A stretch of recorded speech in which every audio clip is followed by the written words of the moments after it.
Hi, I run a marketing agency, and one of the most common reasons I see content underperform has nothing to do with AI SEO, design, or posting frequency. It comes down to one thing: the brand has not decided what psychological role it plays in the buyer's decision. The buyer can understand what the company does. They may even believe the company is credible, but they still do not feel a clear reason to choose that brand over another competitor. Today, I'm going to show you how to audit that. Hi, I'm Pahuna. I run Lagraphia, a digital marketing agency. My work sits at the intersection of AI, marketing, and psychology, or the AMP framework, as I call it. So if you've been following along and been watching my previous videos, you know that the A in the AMP framework stands for AI visibility, which is getting your brand found and surfaced by AI-assisted search. We've covered also the M in the AMP framework, which is marketing or marketing architecture. Includes distribution, consistency, and content strategy. Today, we're going to dig a deeper into the psychology aspect of it, which completes the AMP framework, specifically what it means to have a psychological brand position. Not just a positioning statement, but a position the buyer can feel. So in AI visibility and search, you see a curated list of recommendations that show up. And often you'll notice a few things happen. You narrow down to two brands, same category, similar services, similar pricing, similar credentials. But one gets chosen and the other one does not. And if you ask the buyer why they chose one over the other, they may not fully be able to articulate that. They might say something like, well, it just felt clearer, or they seem to understand what I was dealing with. I trusted this company more, and I'm not exactly sure why. That is psychology at work. Not branding in the traditional sense, not just logo design or color palettes or a positioning statement even. I'm talking about the psychological signal your brand creates at every point of contact. That includes the content, the website, the way the offer is framed, the tone of the messaging. All of it creates a feeling. The question is, are you designing that feeling intentionally? Today, I'm going to walk you through 3 audit questions. Not for your SEO, not for your content calendar, but for the psychology underneath your content.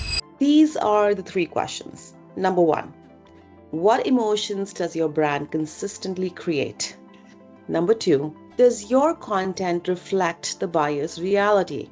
Number 3, are you building trust in the right sequence? If you can answer all 3 clearly, your brand has the beginning of a psychological position, which helps you get chosen. If you cannot, the content might not be the root problem. More likely, the thinking underneath it is not clear enough yet. So let's go through it. So the first question is, what emotion does your brand consistently create? Not what question do you want to create in theory. What emotion does your current website, content, messaging, and offer actually create? Does it create clarity, relief, momentum, confidence, safety, ambition, belonging, control, or contrast? As a brand or a business trying to grow, you have to choose this clearly. Otherwise, you get a content that creates a vague mix of professionalism, information, and noise. And that is hard to remember because buyers are not only comparing what you do, they're also comparing how it feels to trust you. A brand that creates clarity feels different from a brand that creates urgency. A brand that creates safety feels different from a brand that creates expertise. None of these are automatically better than the others, but if you do not know what feeling your brand is designed to create, your buyer probably does not know either.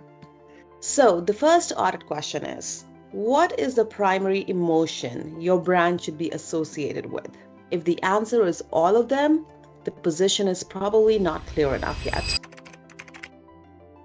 Now, the second question is, who does your audience feel like when they read your content? Now, this is where it gets kind of tricky and you can make a subtle mistake because you're probably writing from your point of expertise. So you could say things like, here is what we do, here is what we know, here is why we're qualified, here is our process, here are our services. And all of these have a role, a very significant role. But psychologically, the buyer is also asking, do you understand me? Do you understand how I see a problem? Do you understand what I'm trying to avoid? Do you understand what I already know but have not been able to fix? Do you understand what this decision feels like from my side? It is a difference between saying something like, we help businesses improve digital visibility, and saying instead, you may already be investing in marketing, but the way buyers discover vendors is changing. Your brand now has to be understandable not only to people, but also to AI-assisted search systems that summarize and compare options. So as you can tell, the second version describes more than a service. It actually states a problem. It reflects the buyer's current reality back to them. Deloitte's 2025 Connected Consumer Research describes generative AI as moving further into mainstream consumer digital life. Deloitte Digital has also discussed generative AI as part of a changing brand discovery environment. That does not mean every buyer uses AI for every decision, but it does support the idea that more discovery and evaluation can involve AI-assisted tools. So with that, the second audit question is, does your content reflect your buyer's reality or only your own services? Now, the third question, and this is very, very important for that connection with your human buyer. Are you building trust in the right order? Trust is not just one thing. In my experience, working with clients on brand positioning, trust tends to build in layers, and the sequence can influence how easily a buyer understands your value. So first, credibility. Do you know what you're talking about? Second, relevance. Is this expertise connected to my actual problem? Third, proof. Can I see evidence that you can do this? And fourth, specificity. Do you understand my situation well enough to make the advice feel useful? So now in building your brand, your website, you could potentially just stop at credibility. You could publish educational content, list services, show credentials, and also state your experience. And this is all very useful. But credibility alone does not create preference because many brands are credible. The stronger question is, can the buyer feel that your credibility applies to them specifically?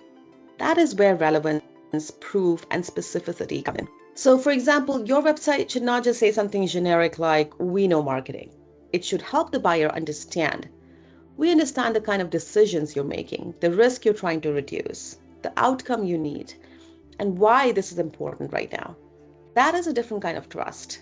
So this leads me to my third audit question, which is, does your brand build trust in sequence, or does it only try to prove expertise? So here is a quick checklist. If you want to know whether your brand has a psychological position, ask yourself, can I name the primary emotion my brand is designed to create? Can I describe the buyer's internal problems, not just their external need?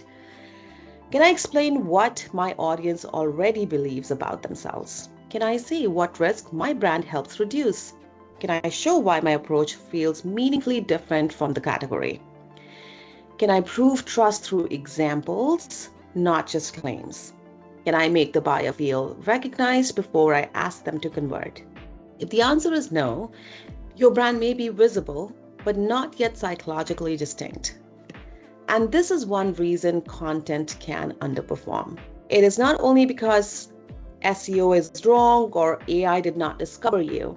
It's not always because the design is bad. It's not always because the offer is weak. Sometimes the brand has not yet clarified the psychological role it plays in the buyer's decision. So, why are we talking about this in the AMP framework? Well, it's becoming even more relevant as AI becomes part of how people search, summarize, and compare information. Research presented at NeurIPS 2025 found that large language models can produce convergent outputs when answering open-ended questions, which is what the researchers called an artificial hive mind effort. The Neurips blog lists the paper among the 2025 Best Paper Award winners. A separate study published in Science Advances found that access to generative AI ideas improved some measures of individual creative output while reducing the collective diversity of the resulting stories. What that can mean in practice is this. When many brands use the same AI tools with same inputs, their content starts to sound more similar. That potential convergence is part of the environment your psychological positioning is being built inside. AI-assisted search may help a brand get surfaced, but once the buyer sees the options, the human decision still has to happen. Does the brand feel relevant? Does it feel credible? Does it feel specific? Does it feel like it understands the buyer's situation better than the alternatives? This is the gap between being mentioned and being chosen. AI visibility may help you enter the consideration set, which is also hugely important, and that's the first step. Marketing may help you stay present, distribution is equally important, but psychology helps explain why one credible option may feel more trustworthy, more relevant, or more worth contacting than another. And in many buying decisions, preference is where the business outcomes begin. So, what should you do next? Before you write more content, audit the position underneath it. Don't start with what should we post this week. Start with what emotional state is our buyer in before they find us? What do they need to believe before they trust us? What do they already understand but need someone to clarify? What are they afraid will happen if they choose the wrong provider? What feeling do we want them to associate with our brand? And then write from there. Because if the thinking underneath the content is generic, AI may only make it smoother. But if the thinking underneath the content is specific, grounded, and psychologically sharp, AI can help you express it more directly. That, in my opinion, is a better use of the tool. Not AI replacing brand thinking altogether, but AI supporting clearer and direct brand thinking. And this is why psychology carries so much weight in the AMP framework. AI visibility, marketing, and psychology. You need all three to work together. But if psychology is missing, the other two can only take you so far.